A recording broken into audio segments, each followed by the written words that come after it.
I'm Andrew Ward. I'm from Greencastle, and I'm joint CEO of Inishowen Development Partnership. I'm originally from County Wicklow, and 2nd of February 1976 I came to Greencastle, did a fishery school and a national fishery school in Greencastle, and did a deckhands course, and then I went to Killybegs originally fishing, and then I fished in Greencastle and fished on various boats, and I ended up, I had my own boat, and I fished until 1998. Then I went back to college, and I ended up working then in, I did a business degree in Magee, and I got a job in Inishowen Rural Development, as it was then. Well, I suppose, there was a decision that had to be made. I was probably of an age that I think there's a couple of different factors. One is, it could be argued that fishing is a young man's game. I had young twins at the time as well. There had been a lot of fishermen who had been lost at sea, and there had been a campaign which I was heavily involved in for the renewal of the whitefish fleet. I probably even myself thought that maybe I would probably look for a new boat, but I suppose at the time you had a choice: were you going to pay back for a bank for the next 15 years and maybe not see as much of the twins, or were you going to do something completely different? And as well as that, I mean, the truth of the matter is, you didn't have to be a scientist or anything to realise the way the stocks were at the time.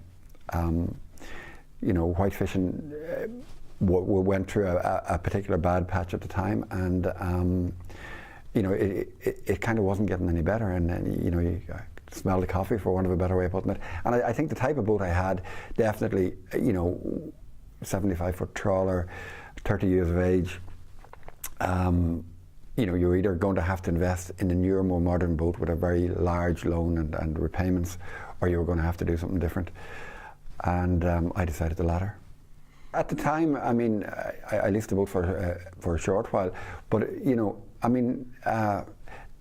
the kind of boat I had at the time,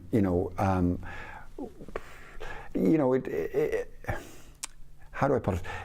It wasn't easy, and it was difficult, and it wouldn't have been that easy to get someone else to do it. The licenses, yes, the licenses became more valuable over time, but I mean that's kind of an irrelevance. Once you decide to go, you're gone. There was a big difference in the fishing industry. We had, looked to try and get into the pelagic, which the pelagic was a more lucrative. It was we tried to get in there, but it just wasn't possible due to one thing and another. And in many ways, the whitefish industry has always been the Cinderella. And when we had Spain and Portugal and other countries joined the European Union, we've quota restrictions in Ireland. In Greencastle where we fished, I'll just give an example. When I was left fishing, monkfish would have been the most important fish. The French would have had 3 times the quota we had. Hake would have been another. 50% of hake that swam in European waters, swam in Irish waters, we were allowed to catch 2% of them. So, it was an uphill battle at all times for people involved in it. And it happened that there were fewer boats. There's far fewer boats there now, and it is probably because of the quota system and the system that was in place. It's the foundation of the state. Really, the whitefish industry hasn't been particularly well served. At the time of joining the EU, we were increasing at a rate of 25% a year, and I mean that was stopped. It was completely stopped. And look, it's a history lesson now. In many ways, it doesn't matter. But fishing communities, I think they paid the price for the supposed good deal that Ireland got in many other areas. Maybe retrospectively it was the right thing to do, but certainly coastal communities paid the price. I do think that countries have natural priorities. And the Spanish, for example, would have had a priority in fisheries. The Irish would have had a priority in agriculture. I certainly believe that fisheries was not a priority. Inishowen is, it's politically isolated from the north and geographically isolated from the rest of the country. But people are very resilient and communities are very, very strong, and they help themselves. But the fact of the matter is, the young people in this community go away, and that's the reality. So I think when we're talking about what we do or what we can do or what do you, in many ways, the core competencies in an area like this was fishing. I remember looking at a book in the Congested Districts Board, and they talked about 600 fishermen from Mallinhead to Greencastle. That's unbelievable, but that's what it was. So the thing has completely changed. The years ago, for a comparatively small amount of fish, people could bring up a family. Now with modern technology and one thing, the ability to catch fish has greatly increased. I was in Newfoundland a couple of weeks ago, and we were looking with Irish communities and people who left here. And the Grand Banks in Newfoundland were the greatest fishery ground in the world. I was talking to a fisherman, I had spoken to him, and afterwards I was talking, and he referred to it as a desert. To me that was it was a terrible, terrible thing. But it shows a lack of commitment to the resource at the doorstep, and where they would have had a similar problem that we have. It isn't all the outsider. We made mistakes too. I wouldn't like people to think that, I remember as a young person, and in Killybegs there was a brailer used in Donegal Bay, very small mesh for a fish meal plant. The greatest, in my opinion, the greatest bay in Europe was destroyed. We did that. So in looking at things, there was an awful lot of things done wrong, and I think we have to admit that.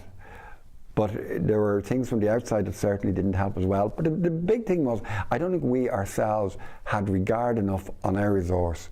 If this was agriculture, where we have huge regard, the kind of things that happened wouldn't have happened. We are an island nation, and we've done well in some areas, but I don't think training of young people in relation to marine has been particularly strong. That's an opinion. There was a decision made that fishing wasn't a priority. Now with all the goodwill in the world, what we've seen since is the playing out of that. So sometimes I think the easiest people to blame are the fishermen. Sometimes it can be other scientific issues, it could be global warming, it could be a whole lot of issues that are causing changes. And I'm not proposing to know, but I do think that sometimes we just look at the low-hanging fruit, and it's very easy to blame the fishermen for situations.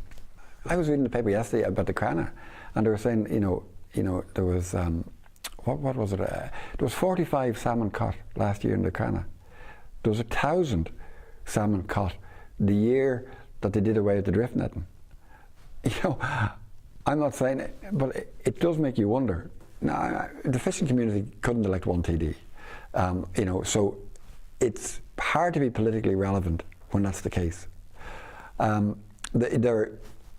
Senate, the government, they can pick 7 people. They've never deliberately picked anybody from fishing communities. So the regard that the government and people have had for the fishing industry, for fishing and the fishing industry, when it's been token. Sometimes you may hear nice words, but they've never actioned it. And as a country, the fishing industry and the fishing communities have suffered from that lack of regard.